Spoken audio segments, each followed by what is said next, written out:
Injectable electrodes could prevent deadly heart arrhythmias. San Diego. Heart attacks and strokes triggered by electrical misfiring in the heart are among the biggest killers on the planet. Now, researchers have created a liquid wire that, when injected into pig hearts, can guide the organs to a normal rhythm. The results, presented here this week at a meeting of the American Chemical Society, are impressive and really cool, says Thomas Mansell, a biomolecular engineer at Iowa State University who was not involved with the work. It's an exciting study, agrees Usha Tedrau, a cardiac electrophysiologist at Harvard Medical School, also not involved in the work. If the findings translate to people, she says, it could save thousands of lives each year. Pacemaker cells keep the heart in rhythm. Located at the top of the organ, they produce a mild electrical pulse that travels down through the cardiac muscle, causing the heart's four chambers to pulse in the familiar two-part lub-dub beat. After a heart attack or other injury, scar tissue in cardiac muscle can prevent the needed electrical signals from propagating efficiently.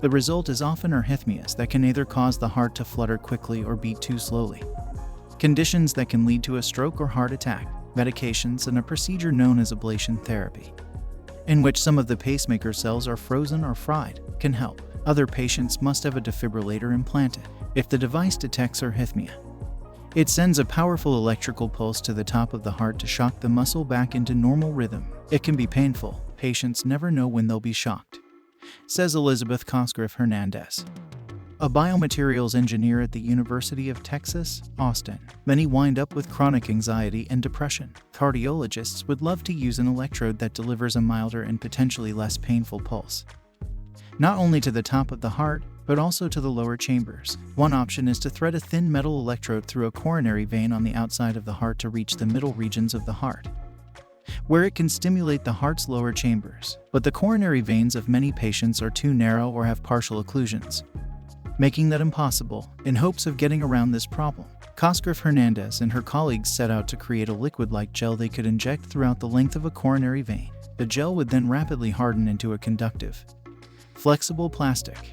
To pull this off, the team created a gel from two components. One, called poly or PEUDAM, eventually forms the plastic. The other, an acryloyl glycinamide, links the PEUDAM molecules together. When separate, both molecules are liquids. The researchers then fed both through an ultra-thin divided catheter that keeps the liquids separate and inserted the catheter into a coronary vein at the top of the hearts of live pigs. The team pushed the liquids down the vein and its tributaries and removed the catheter. Once the two liquids met inside the vein, the compounds reacted within minutes and hardened into a flexible wire. It worked the first time. It was really exciting, Cosgrove-Hernandez told attendees at the meeting. A bevy of tests showed the wires to be stable, conductive, and non-toxic. In another round of tests, the scientists scarred some of the heart tissue of the pigs to resemble humans with heart muscle damage. They then injected the liquid wire and, after it hardened, connected it to a traditional battery-powered heart pacemaker. The pacemaker triggered a near-normal heart rhythm.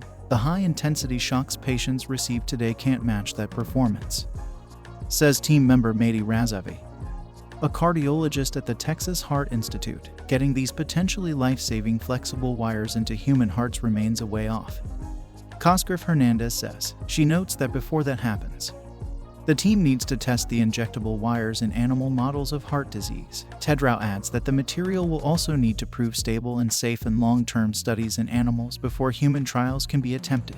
But if that proves equally successful, it could be a major win for biomaterials researchers and patients, she says.